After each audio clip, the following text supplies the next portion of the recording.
असे होते Steve jobs. जन्मदिवस 24 फेब्रुवारी 1955. स्टीव्ह जॉब्स यांचा जन्म सॅन फ्रान्सिस्कोमध्ये जॉन कॅरेल शिबल आणि अब्दुल फताह जंदाली यांच्या घरी झाला. क्लारा आणि पॉल जॉब्सला त्यांचे दत्तक पालक बनवून लवकरच त्यांना दत्तक देण्यात आले. 1 जानेवारी 1970 स्टीव्ह वोझनियाकची भेट. हेच ते वर्ष जेव्हा स्टीव्ह जॉब्स स्टीव्ह वोझनियाक यांना भेटले. वयात 4 वर्षाचे अंतर असतानाही ते लगेच चांगले मित्र बनले. 1 एप्रिल 1976 ॲपल कॉम्प्युटर कंपनीची स्थापना. स्टीव्ह जॉब्स, स्टीव्ह वोझनियाक आणि रोनाल्ड वेन यांनी ॲपल कॉम्प्युटर कंपनीची स्थापना केली. 5 जून 1977 ॲपल II कॉम्प्युटरचे प्रकाशन. स्टीव्ह जॉब्सच्या कंपनीने ॲपल II या कॉम्प्युटरचे प्रकाशन केले, जो रंग ग्राफिक्ससह प्लास्टिकच्या केसमध्ये उपलब्ध असलेला पहिला वैयक्तिक कॉम्प्युटर होता. 17 मे 1978 जॉब्सची पहिली मुलगी. स्टीव्हची माजी मैत्रीण क्रिस ॲन ब्रेनने त्यांची मुलगी लिसाला जन्म दिला. स्टीव्हने आपण वडील असल्याचे कबूल करण्यास नकार दिला. 12 सप्टेंबर 1985 ॲपलने काढून टाकले. मॅकिंटॉश कॉम्प्युटर कमी क्षमतेचे आणि महागडे होते आणि त्यामध्ये काही सॉफ्टवेअर ॲप्लिकेशन्स होते जे त्याच्या खराब विक्रीचे कारण होते. अखेरीस हे दूर करण्यात आले, परंतु स्टीव्ह जॉब्सने समस्या लवकर दुरुस्त न केल्यामुळे त्याला त्याच्या स्वतःच्या कंपनीतून बाहेर काढण्यात आले. त्याच वर्षी स्टीव्ह जॉब्स यांनी त्वरित नेक्स्ट कंपनीची स्थापना केली, जी वर्कस्टेशन कॉम्प्युटरमध्ये स्पेशल होती.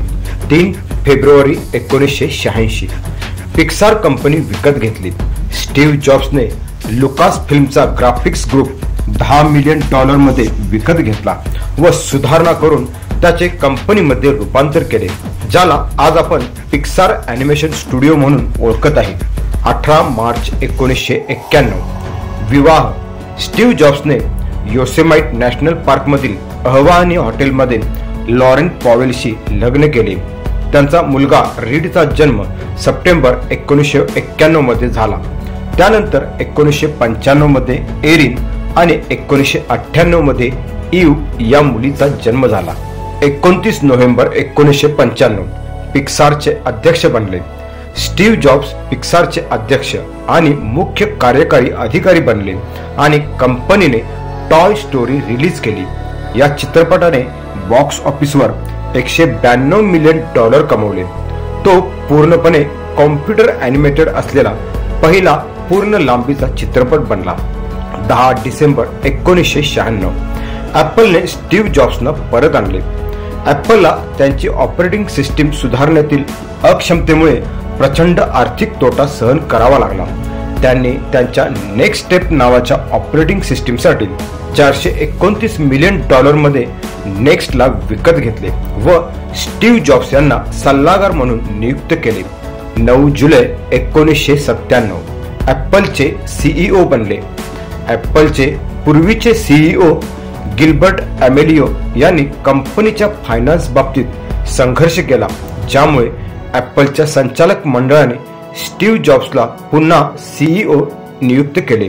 23 सप्टेंबर 2001 आयपॅडचे अनावरण. 8 महिन्यांच्या क्रॅश डेव्हलपमेंट प्रोग्राम नंतर स्टीव्ह जॉब्सने कंपनीच्या कॅम्पसमधील एका छोट्या मीडिया कार्यक्रमात आयपॉडचे अनावरण केले. ते ॲपलचे रूपांतर कसे करेल याची त्यांना कल्पना नव्हती. 28 एप्रिल 2003 ॲपलने आयट्यून्स स्टोअर उघडले. ॲपलने आयट्यून्स म्युझिक स्टोअर उघडले आणि संगीत रेकॉर्डिंग उद्योगात क्रांती घडवून आणण्यास सुरुवात केली. अशावेळी जेव्हा संगीत ऑनलाईन मिळणे म्हणजे मुख्यतः नॅपस्टार सारख्या पायरेट सेवांमधून बेकायदेशीर डाउनलोड करणे. आयट्यून्सने सिद्ध केले की ग्राहक गाण्यांसाठी पैसे देतात आणि संगीत उद्योगामध्ये कायमचा बदल घडवला. 1 ऑगस्ट 2004 स्वादुपिंडाची शस्त्रक्रिया. स्टीव्ह जॉब्स यांनी त्यांच्या स्वादुपिंडातील कर्करोगाची गाठ काढून टाकण्यासाठी शस्त्रक्रिया केली. 12 जून 2005 stay hungry stay foolish. Steve jobs यांनी स्टॅनफोर्ड विद्यापीठात एक अविस्मरणीय भाषण केले. स्टीव्ह जॉब्स यांनी तरुण विद्यार्थ्यांना दिलेला भुकेले रहा मूर्ख रहा हा शेवटचा शब्द इतिहास कायम लक्षात ठेवेल. 25 जानेवारी 2006 डिझनीने स्टीव्ह जॉब्स कडून पिक्सार $7.4 बिलियन मध्ये विकत घेतले, कारण ते डिझनीच्या बोर्डात मोठे भागधारक म्हणून सामील झाले. मार्च 2011 पर्यंत जॉब्स यांनी डिझनीचे 138 दशलक्षचे शेअर्स विकत घेतले, जे अंदाजे कंपनीच्या 7.29% इतके आहे. 9 जानेवारी 2007 आयफोनची ओळख करून दिली. मॅकवर्डमध्ये स्टीव्ह जॉब्सने त्यांच्या आतापर्यंतच्या सर्वात अविस्मरणीय कीनोट सादरीकरणात आयफोन आणि त्यांच्या क्रांतिकारी टच स्क्रीन इंटरफेसची ओळख करून दिली. त्यांनी ॲपल टीव्हीची देखील ओळख करून दिली आणि त्याचे नवीन स्वरूप चांगले प्रतिबिंबित करण्यासाठी कंपनीचे नाव ॲपल कॉम्प्युटर इंक वरून ॲपल इंक असे बदलण्याची घोषणा केली. 27 जानेवारी 2010 आयपॅड तयार झाला.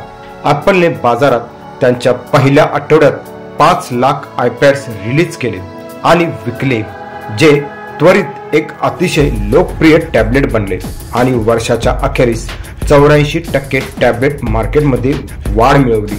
24 ऑगस्ट 2011 निवृत्त झाले आणि ॲपलचे चेअरमन झाले.